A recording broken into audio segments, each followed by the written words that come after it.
Hey, MBA hopefuls, we are on the air with MBA Waves. MBA Waves is talking all things business and education, streaming live every Tuesday on YouTube, LinkedIn, and Facebook. Every week, bringing you up close and personal with business schools from all around the world and getting your questions answered about various topics in business and education. Don't forget to like and subscribe if you enjoyed this episode today. And this week, we are talking all about AIGAC. And just what is AIGAC? Well, we're going to find out today. As always, I'm your host, Eric Lucrezia, along with my co-host, Bara Sapir. How you doing, Bara? I'm good. Hi, everyone. And we'd like to introduce our guest. I guess we'll start with past president and board member Nupur Gupta. Want to say hi, Nupur? Hi, everyone. Thank you, Eric and Bara. Such a pleasure to be here.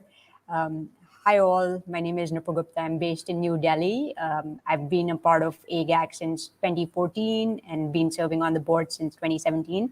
It's a pleasure to be here with you. And with that, I'll pass it back to you, Eric. Yeah, thanks. Thanks for being here.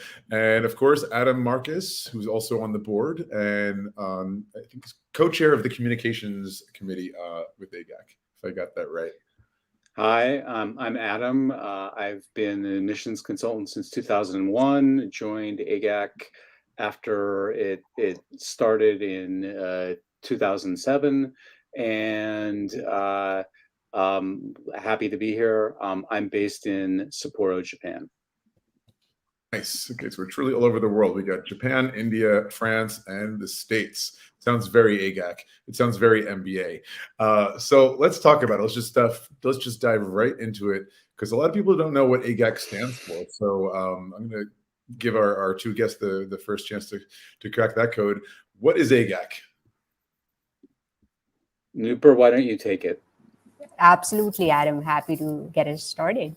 So AIGAC stands for Association of International Graduate Admissions Consultants.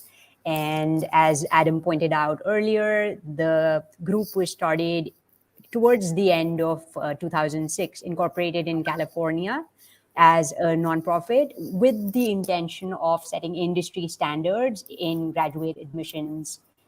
And the goal of the organization is to set ethical standards and professional development among our members and stakeholders worldwide. And AIGAC members commit to maintaining the highest standards of integrity and competence in interacting with clients, school representatives, and other consultants. So that's in a nutshell a little bit about AIGAC. And Adam, would you like to add more to that? Sure. I think one of the things that's great about AIGAC is it does bring together people from all over the world and members from all over the world who work with different client bases in some cases.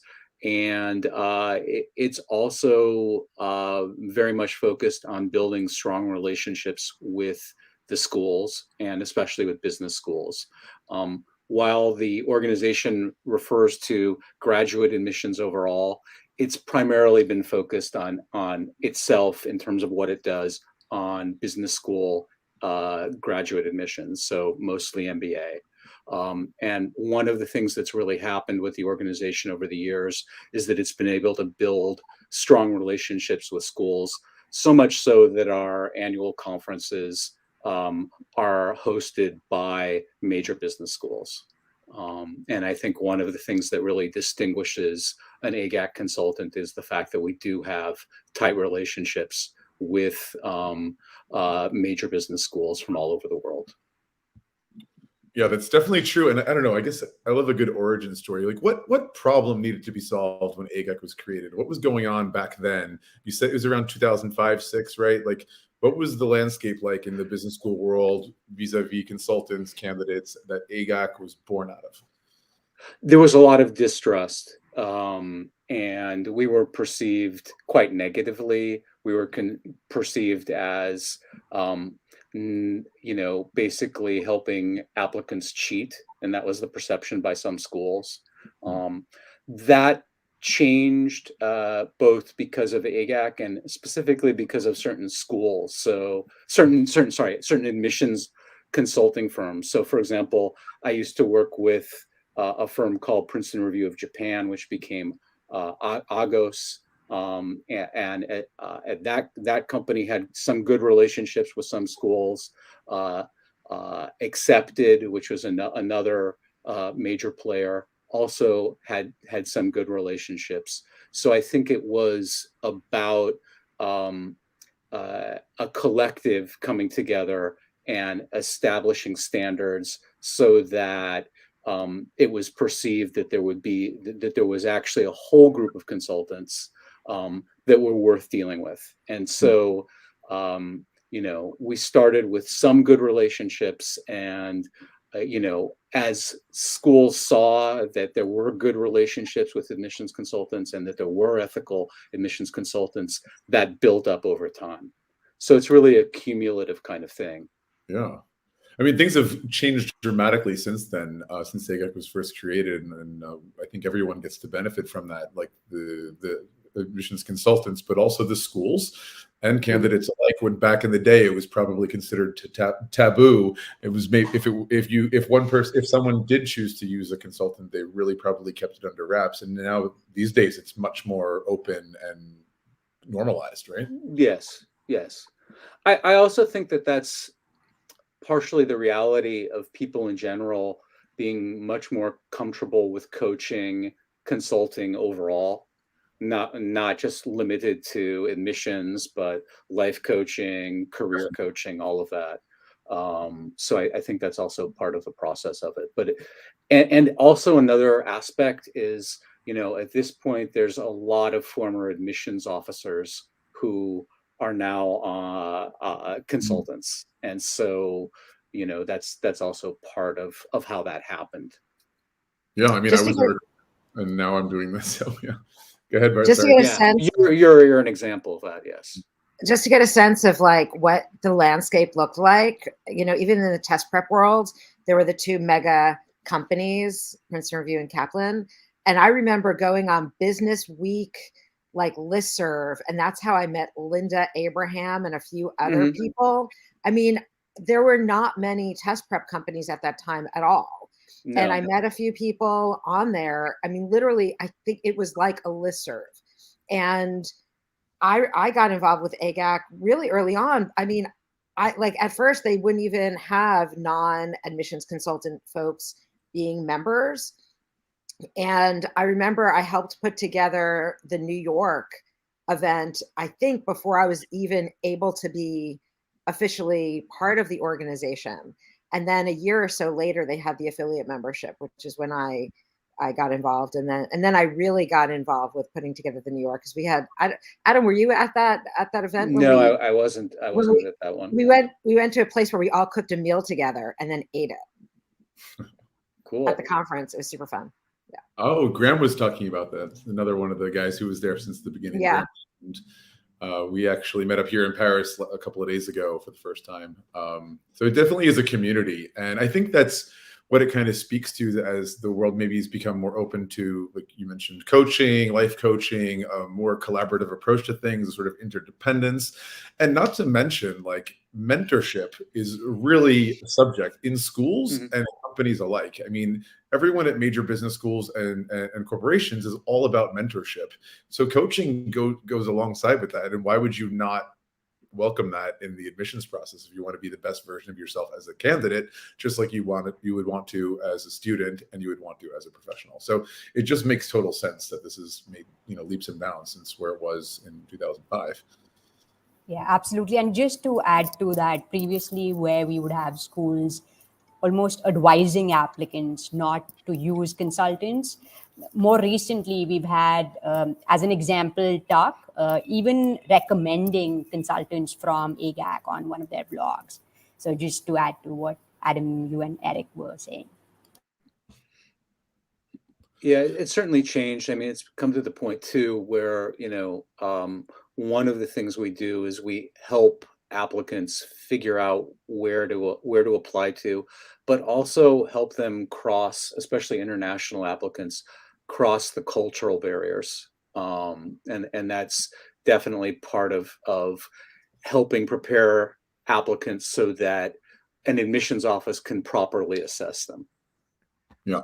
And that's appreciated by admissions offices. I mean, I've heard it multiple times where they think that what we're doing is really helping them sort out applicants and get a better understand, and also better understand the applicant, because we've helped the applicant communicate more effectively. Absolutely. So, I mean, go ahead, Bara. Sorry. We often say on MBA Waves, like, that so much of the work of applying to programs is really just practice for business school and practice for life. So really, all of these steps forward, each one of them give the applicant an opportunity to just act out and be who they need to be in the application process, in business school, and as a professional that's a world-class professional. So so coming together, in AIGAC, where you also have a brain trust, right, of so many different advisors to learn from each other and from our applicants, it's just a very fertile community for an applicant to consider. You don't just get an admissions consultant from AIGAC. You also get all of the knowledge, and I'm not going to say connection because that has the wrong connotation, but the brain trust of all of the touch points that those folks, all those members have within AIGAC. It's just a very fertile environment. Yeah, there's so much free information sharing. That's one of the things I appreciate with a lot of like the different groups that people connect on. People seem to be very open, sharing insights they may get from one school or another among other applicants. What's this school have going on right now? Also, trends outside of the schools, like when we were seeing, I don't know, GMAT waivers, whether due to COVID or to mass tech layoffs, anything to do with rankings, all sorts of topics, and it's really refreshing to see that kind of positive and open sharing. And that I think has really helped me, and I think a lot of my colleagues would agree, other AIGAC members, that it puts us in a very good position that we're among the most up-to-date, informed people of what the schools are looking for, the criteria they're looking for, the kind of candidate, and how to be successful so we can serve our clients better. That's what's really interesting to me. Excuse me. So, I mean, Nupur and Adam, you both touched on some of the key aspects of AIGAC, meaning that it's about trust, it's about transparency, it's about relationships, it's about quality. But let's get into the weeds. Like, why should someone choose an AIGAC vetted consultant? Well, I can start with one point, Adam, and maybe pass it on to you if that works. Sure. Cool. So an AIGAC member commits to upholding certain principles of good practice. And when I talk about principles, these could be things like putting the interests of clients above their own, and insisting that clients write their own essays, advocating that recommenders write their recommendations, and maintaining client confidentiality. And there's a slew of other principles. So that in itself ensures that the consultants are always committed to serving clients and doing what's the right thing for clients alongside other stakeholders. So that's one point that I would like to highlight. And Adam, over to you. Yeah, another point I would highlight is that you're going to be working with somebody who's experienced, because there is an experience requirement to be a member of AIGAC. Anybody could theoretically say, I'm an admissions consultant, right? Because there's no like official certification or something like that exists. And so our members have been vetted in the sense that they do meet experience requirements, and they've worked with a sufficient number of clients before they can join our organization. And that I think is very critical, because I do think applicants benefit from working with somebody who is experienced. And ethical standards, right? I mean, that's a huge part of it as well. So I've been on the membership team for maybe 5 years, and we look to see who these people are and what have they done, and I wouldn't say it's a rigorous process. I wouldn't say, I don't want to be you know, it's a fairly rigorous vetting. And so if you do wind up becoming a member of AIGAC, you really are held to the standards that you've put forward, and continue to be at that level. And so anyone who's considering working with an AIGAC admissions consultant can be rest assured and trust that those things are in place. It's super important in the field, because you don't want to work with someone who has a reputation, for example, of writing essays, right, for the applicant, right? If someone, there's people who have applied that we know that they've actually been writing the essays for the applicant, and that's just not kosher, right? So they're not going to be able to be a member of AIGAC if we know that that's the case. Yeah, I mean, one of the things that Nupur and I do as board members is vet potential members, and I can tell you, I've just been on the board since August, and we definitely do not admit everyone who applies to our organization, and it is because we do due diligence on anybody who tries to join. Absolutely. And just to add another point to what Adam and Bara mentioned, another thing that AIGAC consultants do is they're constantly investing in upskilling themselves, in training themselves, maintaining an understanding of current trends, which could be through the different events that are organized by the organization, as well as Bara mentioned, the community itself is fertile ground. So even through interactions internally. So that also adds a lot of value to consultants. I personally can speak to how much value that's added for me by just being a part of the community. I think in these fields that often, because there's so much independence, that we often are in our own silos. So having a community of peers who understand the questions that are coming up as individuals and the questions coming up, the questions that students have, especially during COVID, right? During COVID, when like our silo was then exponentially more intense. It was just so lovely to know that you had this community of colleagues all around the world who you could connect with. Are there any surprises that either of you have from AIGAC that you want to share, some learnings that you've had as being a member, and really pivotal because you're on the board, that are takeaways?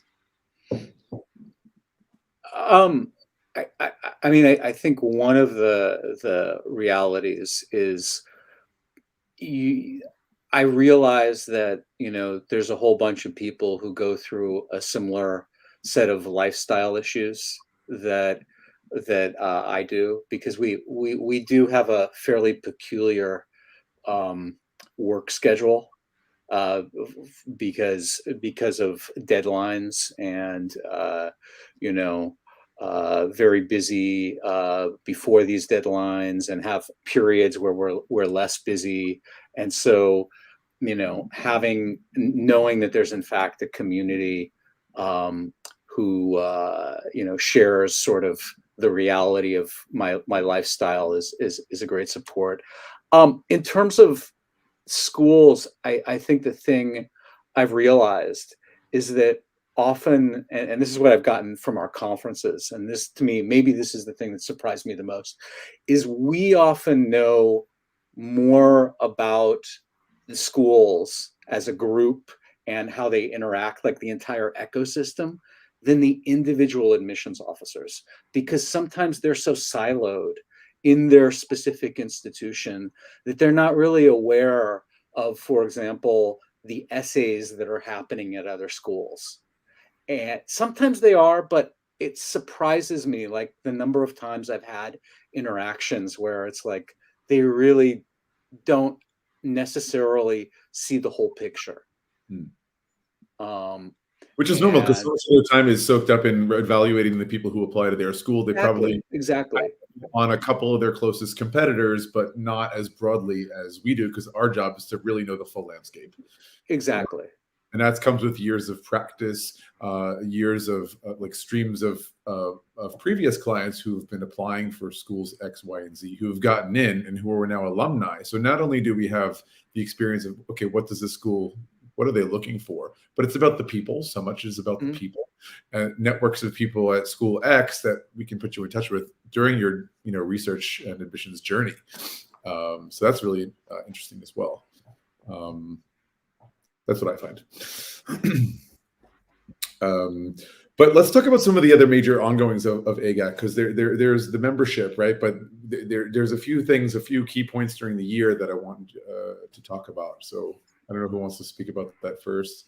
Maybe one of the key things you want to talk about is the very upcoming applicant fair. Yes. And I know Adam. So yeah, May 24th. So for anyone who is planning to apply for MBA, this is going to be a great event. We've got 20 schools so far. Maybe that number will go up a bit, but we've got 20 schools participating in the applicant fair.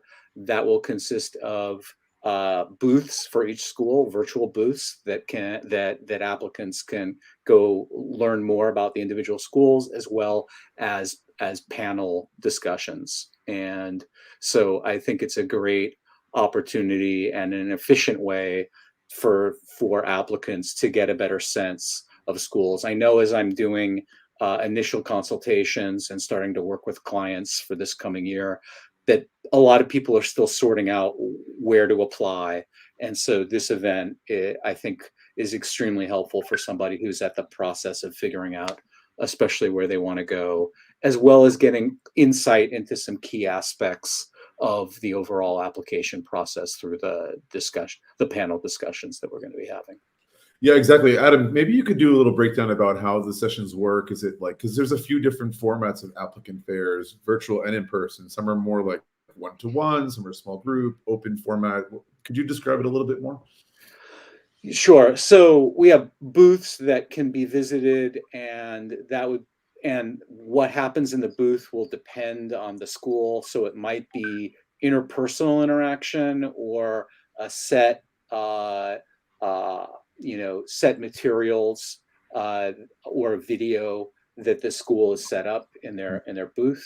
And then the panel discussions will consist of, say, around 4 school reps with a AIGAC member facilitator on a particular topic. For example, when is the right time to apply to MBA? Or for those who are interested in MBAs outside of the US, we'll have a panel focused on that. So there'll be like 7 panels, as well as panels on financing your MBA and on test prep. Mm-hmm. Now, I know last year there was about 650 people signed up, if I recall. How many schools were at the App Fair last year? I don't have the exact number on that. Okay, less than this year. It's definitely great.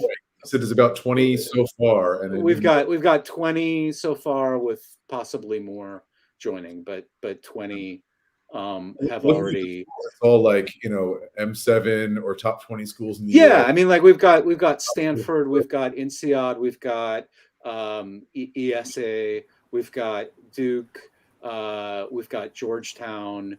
We can pull up the list. We've got Booth, Columbia. Yeah, yes. And above all, Duke and Georgetown, McDonough, who are both hosting the fair this year. That is correct. And they'll have an individual school presentation at some point, right? They're hosts for the fair. They're hosts, okay. Yeah. Right.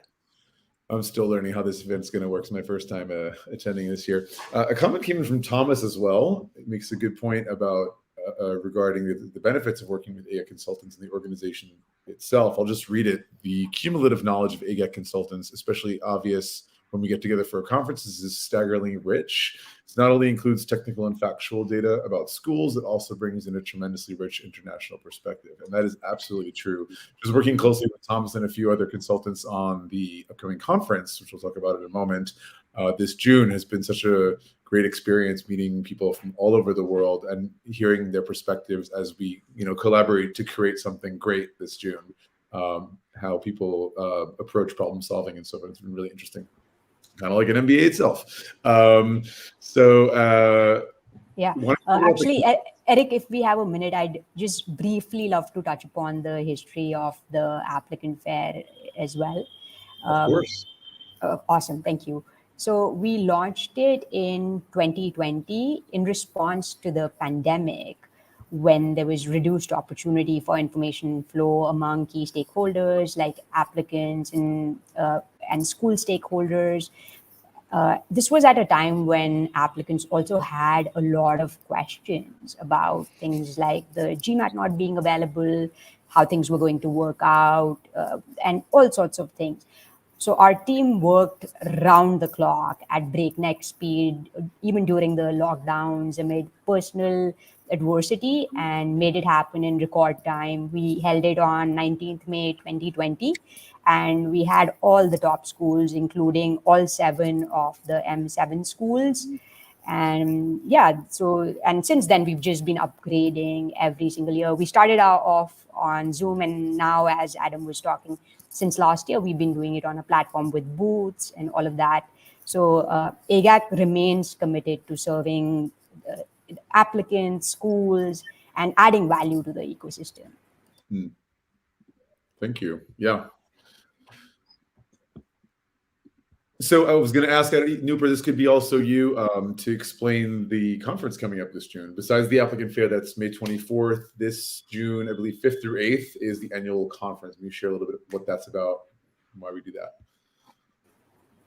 Yeah, absolutely.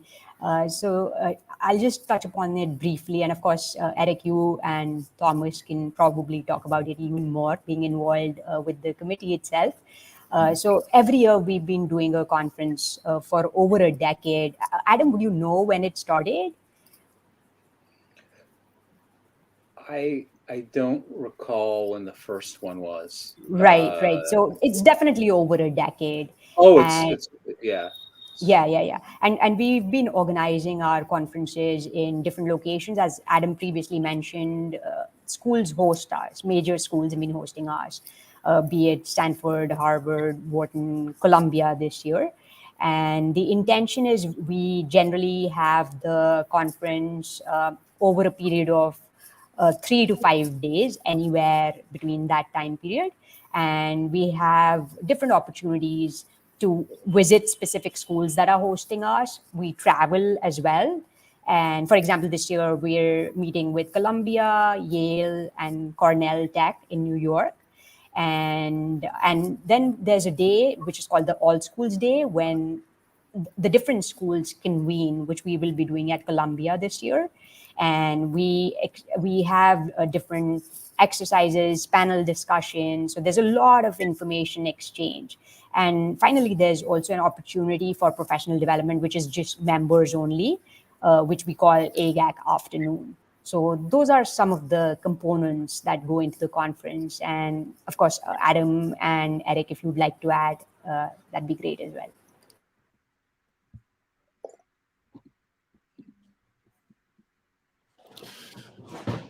Not much to add. I mean, you pretty much covered it. Yeah. As you mentioned, this year it's hosted by Columbia and Cornell Tech in New York City and Yale up in New Haven. It's about a 2-hour train ride. And I believe we have 42 or so consultants who will be at the event so far. Still taking more registrations. It's another month and a half away. And yeah, really looking forward to exchanging with other consultants, sharing best practices, perhaps some war stories, dealing with some like really current issues, like for example, like AI and ChatGPT and other such software, has that plays into the admissions process or not? What are the advantages? What are the risks? Is it, for certain people, it's not unethical because this is not another human you're plagiarizing from. We might have to redefine what plagiarism is.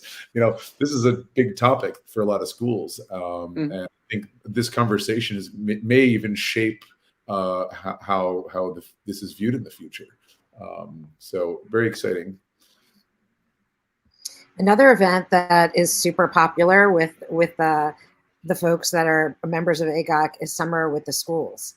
Will one of you talk a little bit about that experience and that series of events? Sure. That's a closed event. It is only for members, and it's an opportunity for us to meet individually with schools. We facilitate a discussion with one or more members of the admissions team, and they give us insights into their program, what's happening. It is a super learning opportunity for us. In a way, it's much more intensive than at the conference. We're getting a wide perspective. This is a rather intensive opportunity, and it's occurring, throughout the summer, and it really does give us insights, and often, I'd say inside information that the schools don't necessarily make available publicly, and are presenting to us in a way that's extremely efficient as well, for us to keep really abreast of what's going on. Last year I learned from one of the schools that they accepted the MCAT and the LSAT as an admissions test, which I had never heard about. Like, that was something, to accept the MCAT, it's such a different test from the GMAT and the GRE and the EA, that it was just, do you remember that? I was so surprised when they mentioned it. Absolutely. I think it was very extreme circumstances following COVID, and schools and institutions were being a little bit flexible, and some have maintained that flexibility. Some have pivoted back to where they were before. But if I could just respond to what Adam said, being a new AIGAC member, I joined just under a year ago, and the summer with the schools was really, really powerful to me. The fact that we had like a full hour or so with admissions directors from all of these top schools. It was like boot camp for admissions consultants over the summer. And I think what's particularly interesting about this year, as some of you may have heard, certainly among AIGAC, which is a topic, there was this like mass exodus among admissions directors in so many schools. Yes. This was something that was reported on in Poets and Quants. This is something that was like all the buzz on LinkedIn for a while. So many well-known, respected, and liked, frankly. Yes. Admissions directors and other top-level people at various top institutions all seem to leave around the same time. Was this a COVID effect? I think it depends on the person. But the point is, now there's all these new people in place. And as you very well know, in an organization, when the head changes, the body sometimes follows suit. And that could mean slightly different policies, practices, criteria, whatever. And this could affect the admissions process. So I am really looking forward to this summer in particular, to the Summer with the Schools series, to learn the most up-to-date information to serve my clients best in the following year or so. Yeah, in particular, we're talking about HBS, Stanford, Columbia, Michigan, those in particular were there. Maybe there's some others, but those are Kellogg as well, sometime back. Kellogg, yeah. No big deal. Some big schools, but Yeah. Yeah.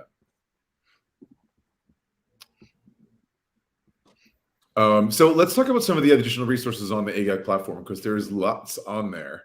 I probably even found all of it. Sure. So, one of the things that we do have information for applicants, some school information, as well as an accumulation of blog posts and opinion pieces from our members. And we're hoping to build that up even more. And also, for example, on the site, there's a place where you can see links to all our websites. So it is a good resource, and often a jumping off point to finding even deeper resources that are on each member's websites. Nupur, did you want to add anything? I think this was great. And maybe just one other thing, which is we also have a member directory. So if somebody's looking for a consultant, there's different filters they can use. They can also go through the entire directory and find an AIGAC consultant, maybe organize different consultations with some consultants and find a fit. When you know that when you're getting an AIGAC consultant, there's somebody who's committed to principles, of ethics and best practices, and you know the advice they're going to be giving you will be ethical, it will be serving your interests. So I think that's a great resource as well. Yeah, absolutely. I mean, just looking at the website really quickly right now and reminding myself, there are school profiles. A lot of the top schools in the world of MBA programs, they have great information, details about those schools to, as you begin to research and educate yourself on them. There's the link with all the different updated application deadlines. There's advice on finding the right consultant for you. Very much like finding the right MBA, finding the right consultant to work with is also about fit. Loads of advice on letters of recommendations and like you said, the different individual blogs that a lot of the firms provide. Suggestions Test on companies on testing. Yeah, well, so I was just about to get that advice on essays and funding, as well as preparing the interview, and of course the tests, mainly GMAT and GRE, but also TOEFL, LSAT, and Bara. This is your world, so I don't know if you want to say a few words about testing. Well, I will say that I met some amazing colleagues that work for ETS, and that those relationships have really been fruitful. We've certainly had some of those folks on MBA Waves, right? Mm-hmm. So being able to talk to not the specific person that works on the test, but works in that testing organization has led to really interesting panel discussions. I think we had eGMAT, myself, ETS, and GMAC on a panel at MIT a few years ago. And that was a really fruitful conversation because we were talking not only about the test, but also anxiety and how the student moves through the test. We didn't cover that for too long a time, but I definitely know that we did talk about it. And really being able to have those frank conversations with people that are working in the field. And so it's you don't really get that with many other organizations at all. There's no other organization in the space that I know of that works with the business school testing in this way. Absolutely. And Marlena, one of our colleagues and members of AIGAC, has also made a comment. Applicants considering hiring a consultant who works independently, not as part of a large company, might want to know that AIGAC members have a close network that allows any of us to bring up questions and issues with other AIGAC members anonymously for the applicant, of course. We're never alone. Every AIGAC member has access to a global network of information of value to our clients. Well said, Marlena, and that is absolutely true. That's one of those things I'm really grateful for as a member, having that essentially partnership among colleagues that are in the trenches with us, fighting for all of our clients to have the best applications possible and to be the best versions of themselves. Last thing I'll mention is that there is a page on LinkedIn. Just search for AIGAC. You have the name right there, same name as you see in the email address. In the website, which I'll repost right there. Just as a reminder, if you're interested in the applicant fair.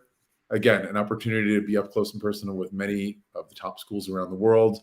That is on May 24th. You can register anytime for free now and be part of that event.